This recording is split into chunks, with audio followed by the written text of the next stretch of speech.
Depuis des siècles, une unique pièce d'étoffe déconcerte le monde. Une relique de lin qui porterait l'empreinte du visage d'un homme crucifié. Pour les scientifiques, ce n'était qu'un mythe. Pour les croyants, une preuve. Puis, l'intelligence artificielle est entrée dans le débat. Ce qu'elle a révélé n'était ni une image, ni une simple tâche, mais quelque chose de plus étrange encore. Une géométrie cachée, des codes répétitifs, un motif qui n'aurait jamais dû exister dans les fibres de ce lin antique. S'agissait-il d'un hasard, d'un miracle, ou de quelque chose que nous n'étions pas censés voir? Quel secret le suaire de Turin dissimule-t-il encore? L'étoffe qui a bravé le temps. Le suaire de Turin garde ses secrets. L'étoffe qui a bravé le temps. Le suaire de Turin n'est pas seulement une relique, c'est une histoire qui refuse de s'achever. Il s'agit d'une pièce de lin de plus de 4 mètres de long sur 1 mètre de large environ, tissée selon un motif à chevrons qui accroche la lumière comme des rides à la surface d'une eau calme. À sa surface apparaît l'image indistincte d'un homme, représenté de la tête aux pieds, de face et de dos, comme si un corps s'y était reposé avant de disparaître sans froisser le tissu, ne laissant derrière lui qu'une silhouette spectrale. Les blessures racontent une histoire inscrite dans la fibre même, des marques au poignet là où les clous auraient pénétré, une tache évoquant du sang au niveau des pieds, une forme ovale sur le flanc suggérant un coup de lance, de faibles cercles rappelant une couronne d'épines enfoncée dans le cuir chevelu. Le visage ne crie pas. Il semble flotter, yeux clos, barbe séparée en deux, cheveux retombant en mèches qui paraissent planer au-dessus du tissage, comme si le tissu et l'image avaient autrefois été séparés par une certaine distance. La première exposition documentée eut lieu en France au XIIIe siècle, dans une petite ville devenue à la fois un lieu de pèlerinage et un terrain d'affrontement pour les sceptiques. Les foules affluaient, les prêtres organisaient des processions, tandis que les sceptiques accusaient l'Église d'avoir inventé ce spectacle.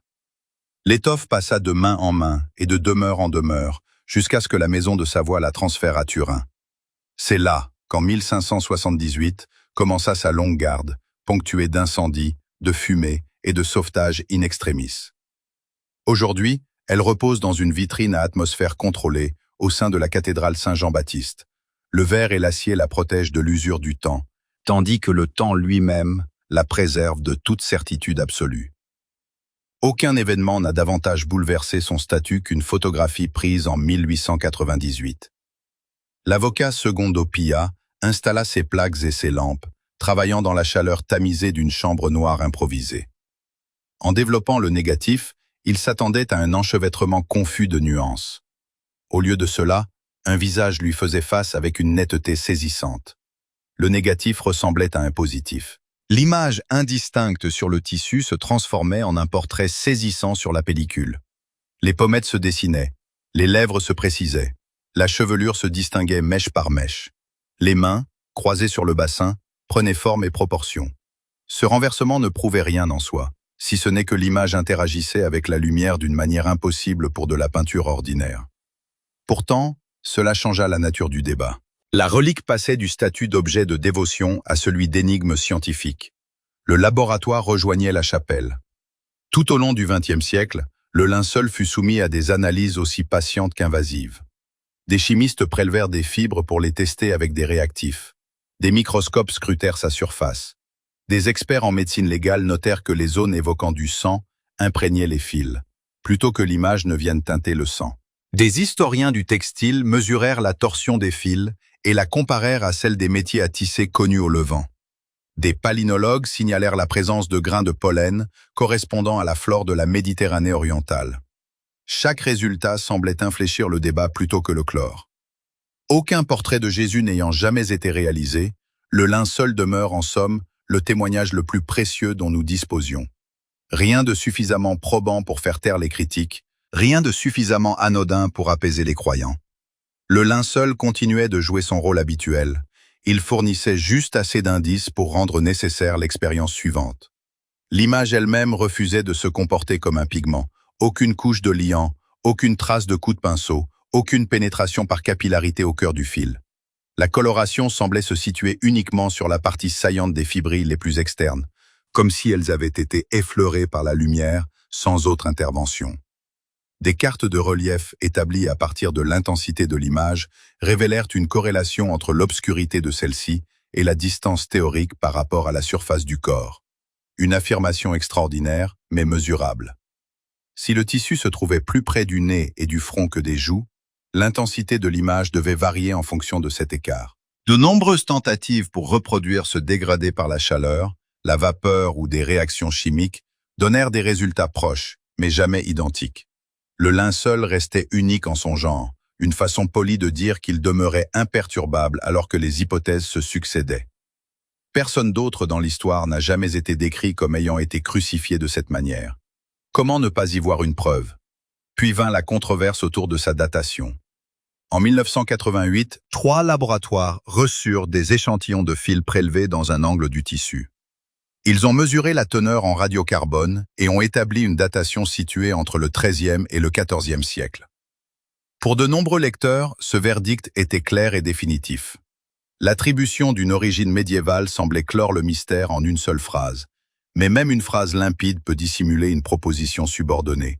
L'échantillon provenait d'un coin proche d'une bordure ayant subi des manipulations, des réparations et une exposition à la fumée. Des spécialistes du textile ont fait valoir que cette partie pouvait contenir des fils ajoutés ultérieurement. Introduite lors d'un retissage médiéval, l'image a suscité des interrogations quant à son nettoyage. Certains ont fait remarquer qu'une seule région ne pouvait suffire à décrire un artefact hétérogène ayant subi de rudes épreuves. Le débat ne s'est pas éteint, il a évolué. Si la datation est correcte, l'image est une œuvre médiévale étonnante. Si elle est erronée, son âge reste incertain. Le tissu a continué de résister à toute réduction. C'est ainsi que le suaire a transmis son paradoxe jusqu'à notre siècle. Une image qui se comporte comme un négatif avant la photographie. Un effet de surface sans pigment. Une relation de profondeur qui suggère une information spatiale. Un âge contesté qui pourrait nous en apprendre davantage sur l'échantillonnage que sur l'origine. Un cas qui inspire à la fois révérence et rigueur. Au sein de cette tension, une nouvelle voix s'est fait entendre. Elle n'a pas apporté ni croyance ni incrédulité. Elle a apporté le calcul.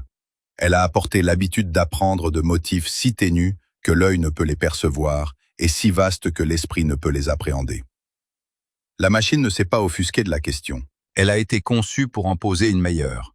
Que contient précisément cette image que nous n'avons pas encore mesurée?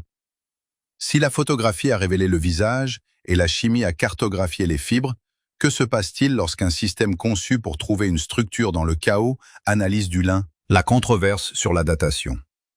La campagne de datation au radiocarbone de 1988 a marqué un tournant décisif dans l'histoire moderne du suaire, car elle promettait la résolution de l'énigme. Oxford, Zurich, Arizona, 3 laboratoires, un protocole, un morceau de tissu prélevé dans un coin et réparti entre les équipes, nettoyé, brûlé, converti en graphite, puis analysé dans des accélérateurs qui traduisent les isotopes en années. Le monde attendait des résultats clairs et a obtenu une datation précise entre 1260 et 1390. Les journaux ont publié cette fourchette et l'ont qualifiée de décisive. Les musées ont retrouvé leur calme. L'histoire semblait terminée. Le coin choisi est depuis devenu l'un des endroits les plus analysés de tous les artefacts terrestres, la région inférieure gauche, là où d'innombrables mains ont pu le toucher et où des réparations ont pu être effectuées après un incendie documenté au XVIe siècle. Le chimiste textile Raymond Rogers a soutenu que la fibre prélevée dans un coin présentait des différences chimiques par rapport à la fibre principale, notamment la présence de coton, mêlé à du lin et à des résidus, compatibles avec une teinture ou une réparation. Si ce coin contient des matériaux plus récents, l'échantillon serait alors daté de l'époque moderne. Les défenseurs du test rétorquent que les laboratoires ont validé leur nettoyage et vérifié l'homogénéité de l'échantillon. L'argument contraire est qu'une réparation hétérogène peut passer un contrôle superficiel tout en étant suffisamment significative pour modifier la teneur en radiocarbone. Ces segments de fil ayant été prélevés au centre de l'échantillon de radiocarbone, leur origine ne faisait aucun doute. Le débat se situe sur la fine ligne entre confiance et réserve. D'autres méthodologies alimentent la discussion, non pas pour réfuter le radiocarbone, mais pour élargir le champ d'investigation. L'analyse par diffusion des rayons X à grand angle de l'ordre de la cellulose dans les textiles anciens a permis d'obtenir des estimations d'âge qui, dans certains cas, tendent vers une période antérieure à la période médiévale. Les critiques soulignent que l'humidité, la chaleur et les conditions de stockage peuvent altérer le signal, ce qui implique un étalonnage complexe et des marges d'erreur importantes. Les partisans de cette théorie rétorquent que chaque méthode présente des limites et que la convergence des techniques importe plus que toute mesure isolée. Même l'analyse polynique entre en jeu. La présence de grains d'espèces indigènes du Levant ne prouve pas l'origine du suaire. Elle suggère un mouvement ou une exposition. Les études sur les motifs de tissage et les résidus d'herbe rapportés par certains chercheurs brossent un tableau partiel compatible avec l'ancienneté, sans pour autant la prouver. L'aspect le plus frappant de cette controverse réside dans la question de l'accès.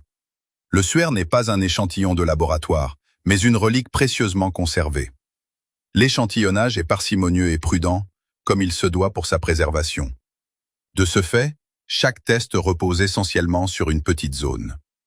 Les lois de la probabilité se révèlent alors impitoyables. Une petite erreur d'interprétation au niveau du prélèvement peut fausser la conclusion. Quelques fils deviennent une thèse, une section près d'une couture, une évocation d'un siècle. L'instinct scientifique pousse à prélever davantage d'échantillons, selon une grille. L'instinct de conservation, lui, pousse à protéger. C'est entre ces deux instincts que le débat s'intensifie. Lorsqu'on possède une image, cela signifie que tous ces éléments doivent correspondre à nos connaissances actuelles en criminalistique. Si la date de 1988 est exacte, alors le suaire est une création médiévale de génie. Cela n'éclaircit cependant pas la formation de l'image, car aucune technique médiévale connue ne reproduit la superficialité et la cartographie spatiale. Si la date est erronée, le champ des possibles s'ouvre à nouveau, non pas vers la certitude, mais vers une période incluant les premiers siècles de notre ère. Cela ne prouve pas que le linceul ait enveloppé Jésus. Cela ne fait que rétablir la question que la croyance pose et que la science examine. Face à cette question rétablie, l'intelligence artificielle intervient comme un arbitre impartial. Elle ne touche pas au fond, mais aux données. Elle cherche à déterminer ce qui peut être appris sans couper un fil. Personne ne devrait. On pourrait imaginer que l'IA est capable de dater le lin. Ce n'est pas le cas. Ce qu'elle peut faire, en revanche, c'est examiner l'image à des résolutions, des fréquences, et via des transformations permettant à la structure de s'exprimer plus distinctement que le bruit de fond.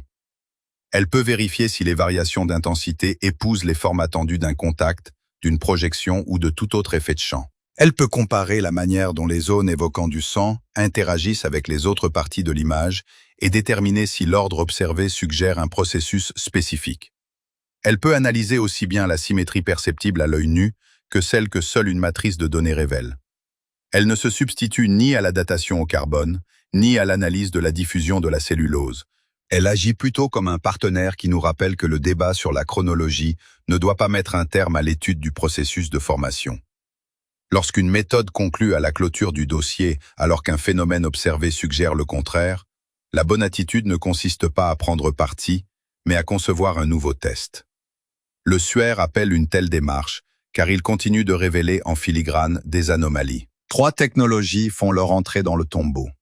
Le passage des lentilles et des réactifs aux algorithmes s'est fait discrètement. Des photographies haute résolution du suaire existent depuis des décennies, notamment des séries multispectrales capturant la fluorescence ultraviolette et la réponse infrarouge. Ce qui change lorsqu'on intègre ces images dans un système entraîné à détecter de faibles signaux, ce n'est pas seulement la quantité, mais aussi la nature. L'analyse en composantes principales isole les variantes les unes des autres. Les réseaux de neurones convolutifs recherchent des formes récurrentes. Les filtres de fréquence révèlent des comportements périodiques cachés dans le tissage. Ces techniques n'ajoutent pas d'informations, elles la réorganisent pour que des motifs émergent du hasard. Lorsque cette réorganisation est apparue pour la première fois à l'écran, certains observateurs s'attendaient à une confirmation de ce que l'œil percevait déjà.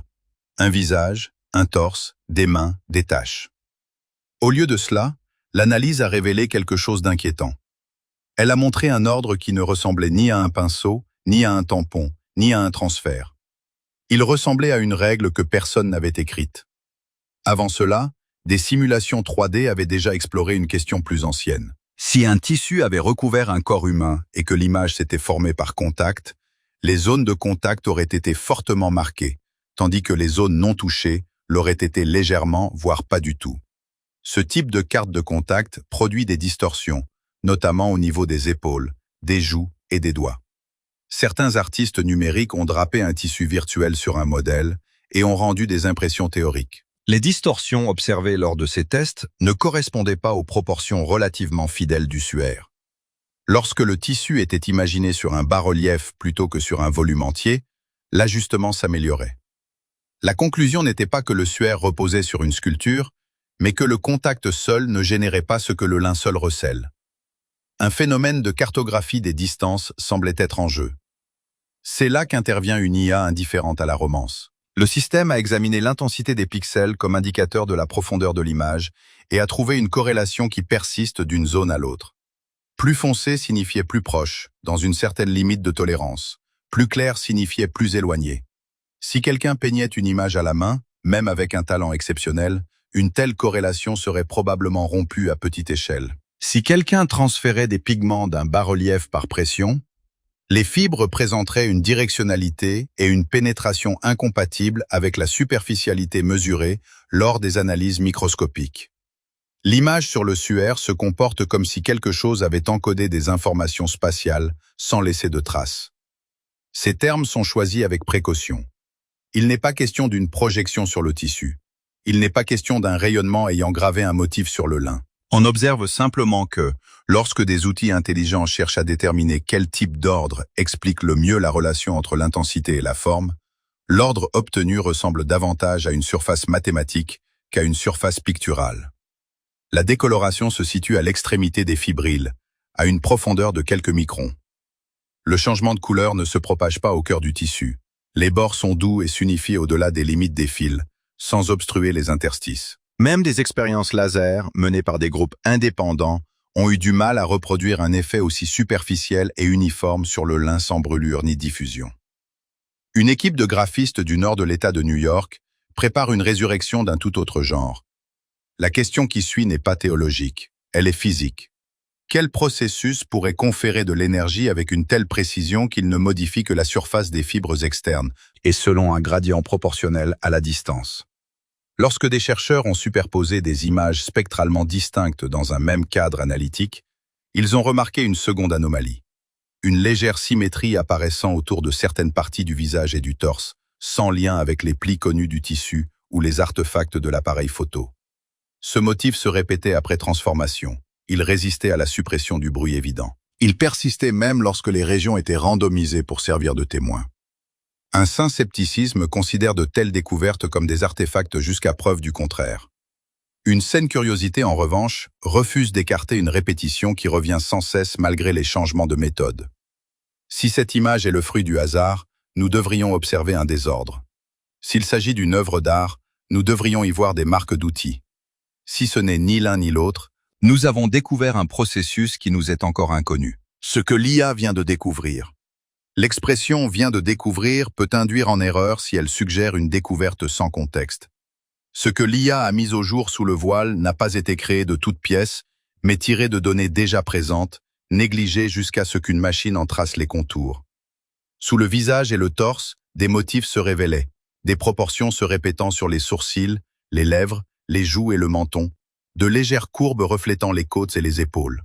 Même les mains floues présentaient des récurrences qui ne correspondaient pas au tissage. La géométrie persistait sous la lumière ultraviolette et visible, résistant à des tests qui auraient dû briser les illusions. Comment une telle symétrie peut-elle se cacher dans un tissu pendant des siècles sans être remarquée? Les sceptiques ont évoqué un biais de confirmation, car les réseaux de neurones perçoivent souvent des visages dans les nuages ou sur des toasts. Pour éviter cet écueil, les chercheurs ont utilisé des techniques neutres comme l'analyse en composantes principales, éliminant tout biais préconçu. Hypothèse. Même alors, le résultat ne se cristallisait pas en un visage. Il se résolvait en un champ où la luminosité fluctuait, comme obéissant à une loi plutôt qu'au pinceil d'un artiste. S'il s'agit d'une loi, de quelle nature est-elle? Le tissu peut-il se comporter comme une carte de forces invisibles plutôt que comme une toile passive? D'autres mettaient en garde contre les halos ou les fausses symétries engendrées par le traitement d'images. Les analystes sont donc revenus aux clichés bruts issus de différentes décennies, appareils et filtres. La structure persistait. Des toiles témoins soumises à la chaleur ou à des taches produisaient bien des artefacts, mais pas selon les mêmes proportions. La conclusion était prudente mais capitale. L'image du suaire n'est pas unique en son genre, mais elle est différente. Nous en percevons toutefois un aperçu. Certes, peut-être de manière indistincte, comme à travers un miroir obscur. Mais lorsque nous observons l'image sur le suaire, je crois que nous en saisissons l'essence. S'il ne s'agit ni d'un trucage photographique, ni d'une illusion liée au tissage, quelle force a maintenu la stabilité de la géométrie à travers les bandes de luminosité? La présence de taches semblables à du sang a soulevé de nouvelles questions. Loin de perturber la géométrie, ces taches semblaient étrangères à celle-ci. Les proportions se prolongeaient sous elles, indifférentes aux couches ajoutées. Cela suggérait que l'image et les taches avaient été créées par des processus distincts. Si cela s'avère exact, le mystère s'épaissit. Un événement a-t-il marqué le tissu chimiquement, tandis qu'un autre y gravait sa géométrie?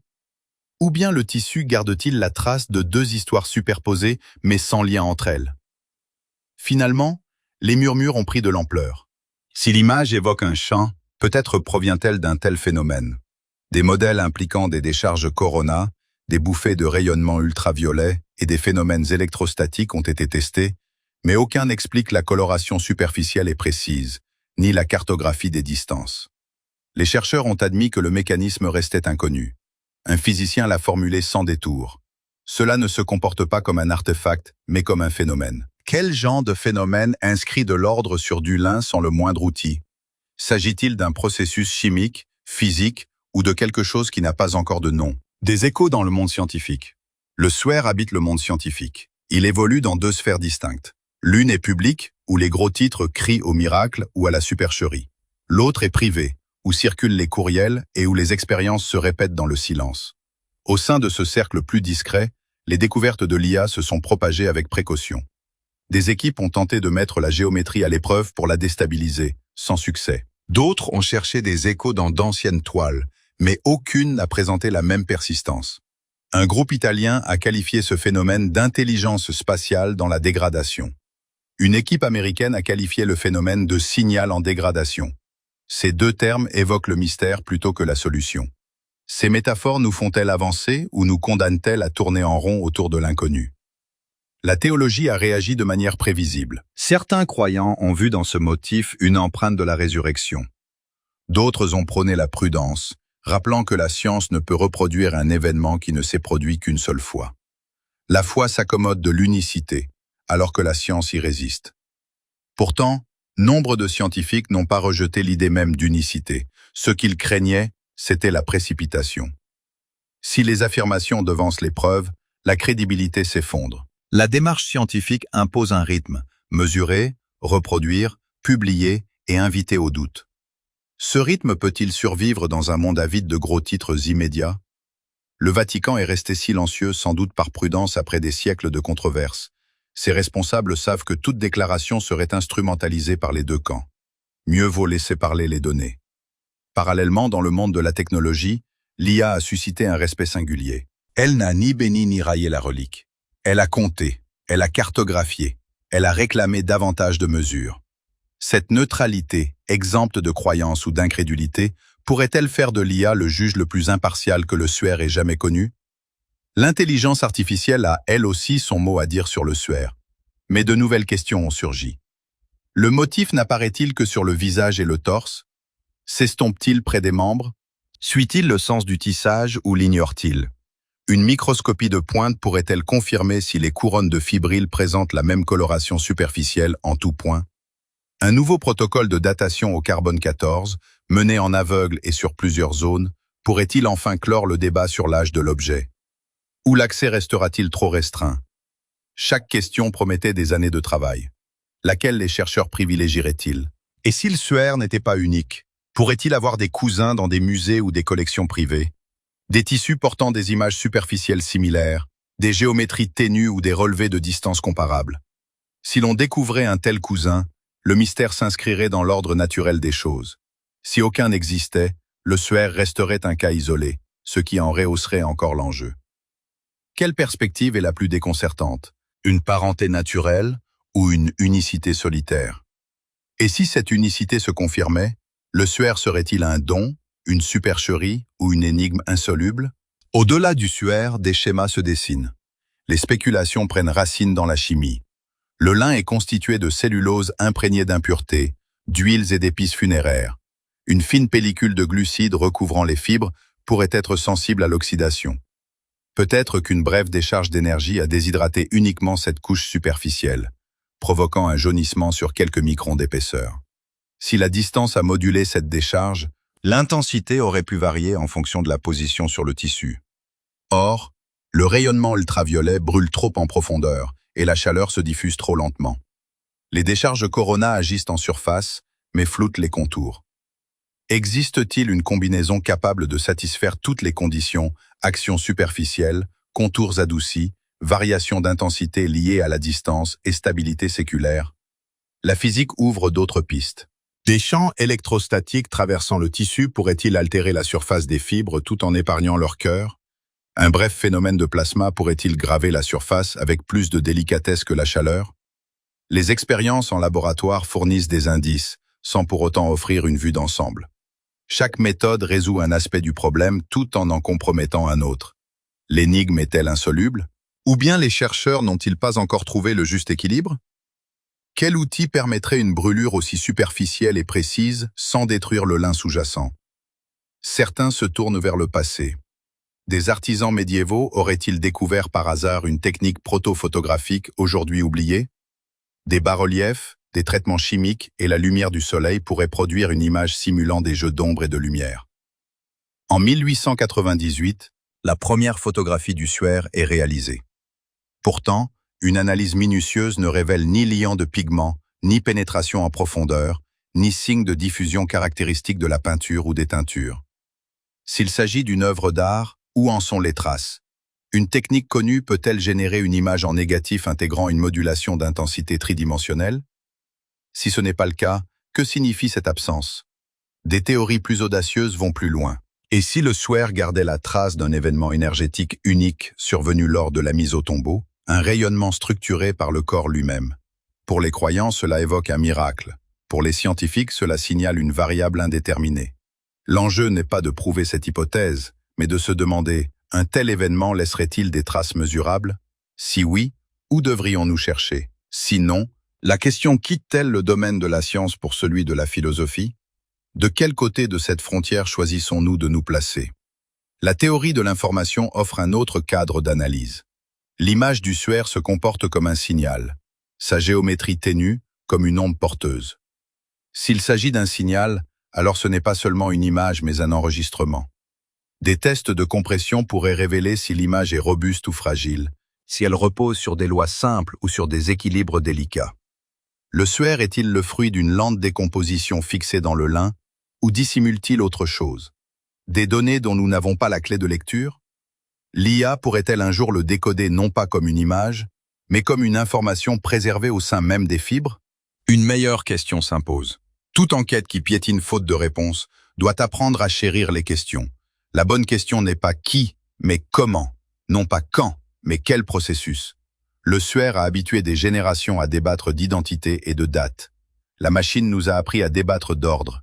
Quel type d'ordre émerge lorsqu'une image se forme sans pigment, avec une telle superficialité qu'un simple souffle semblerait pouvoir la déplacer? Quel ordre persiste aussi bien sous la lumière ultraviolette que dans le spectre visible?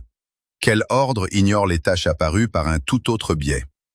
Certains observateurs réclameront une conclusion définitive. Ils demanderont s'il s'agit d'une preuve de divinité ou d'une preuve de supercherie. La réponse mesurée est que ce n'est ni l'un ni l'autre. C'est la preuve que la formation de l'image obéit à des règles plus strictes que nous ne le pensions. Cet aveu est un cadeau. Il transforme le spectacle en expérience scientifique. Il incite les étudiants en physique à s'y intéresser. Il invite les chimistes à envisager les couches de glucides comme des sites réactionnels. Il convie les ingénieurs à concevoir des sources d'énergie douce pour le lin. Il amène les conservateurs à se demander si de nouveaux prélèvements non destructifs pourraient être autorisés, dès lors que les résultats permettraient de lever des objections de longue date sans altérer la relique. Cette meilleure question nous interroge aussi sur l'humilité. Et si nous ne parvenions pas à reproduire l'image dans un avenir proche, devons-nous passer à autre chose ou accepter que certaines énigmes méritent que l'on y consacre des décennies? Le suaire ne tombera pas en poussière inutile pendant que nous hésitons. Il a survécu au feu, aux inondations et aux outrages. Il peut survivre à un programme de mesure minutieux. C'est là que l'IA peut orienter les priorités. Cartographier les zones où la géométrie est la plus marquée. Repérer où l'intensité est la plus faible. Identifiez les endroits où les distorsions du tissage sont significatives. Proposez les interventions les plus légères possibles pour tester une hypothèse. La machine ne devient pas un oracle, mais un planificateur. Cette meilleure question évoque aussi, à voix basse, le danger. Et si la structure que nous observons n'était pas le fruit du hasard, d'une interaction entre tissu et chimie, mais une conception intentionnelle? Si l'ordre est présent, alors il y a une intention, et l'intention implique des motivations.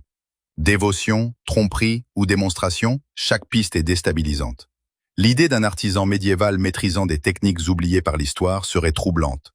Celle d'une décharge de rayonnement naturel inconnue de la physique le serait tout autant.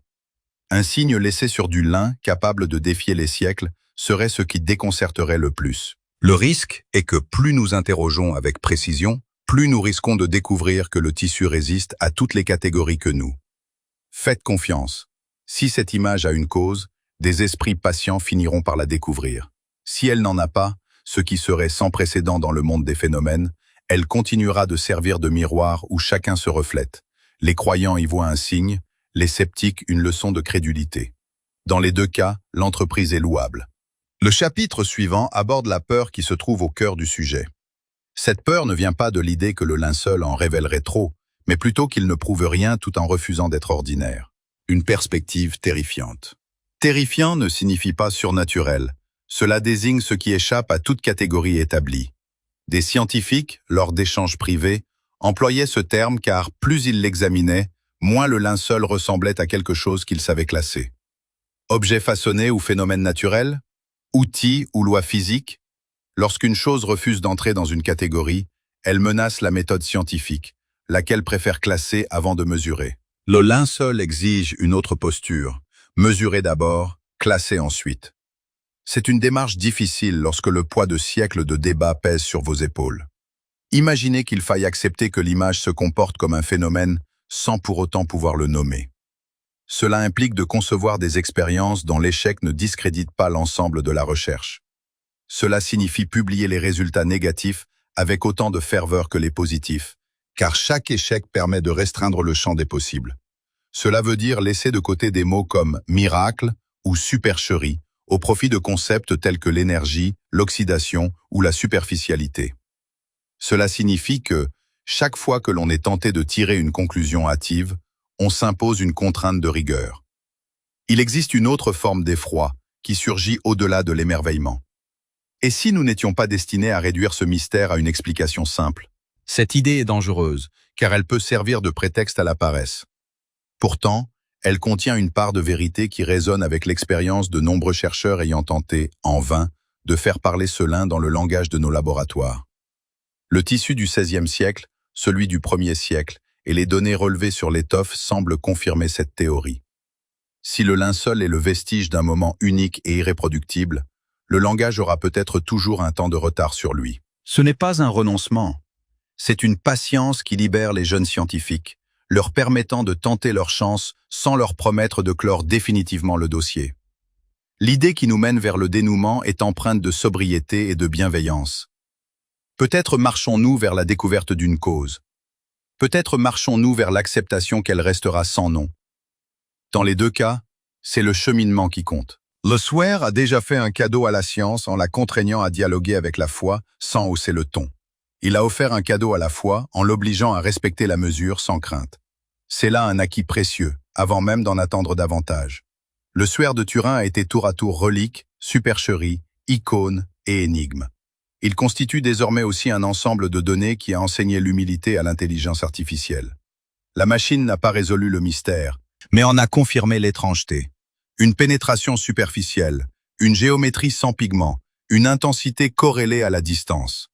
Elle n'a ni daté le tissu ni validé la théologie, mais elle a lancé un défi. S'il s'agit d'un artefact, montrez-en l'outil. S'il s'agit d'un phénomène, montrez-en la loi. Il règne ici un ordre qui dépasse nos explications. Ce n'est pas effrayant, c'est magnifique.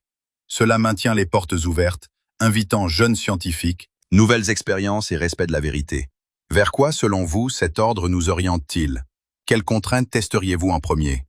Si vous pensez que les mystères méritent que l'on s'y attarde, abonnez-vous et restez avec nous. Le prochain artefact, la prochaine lueur, pourrait enfin révéler comment Dulin a su capturer un instant hors de notre portée.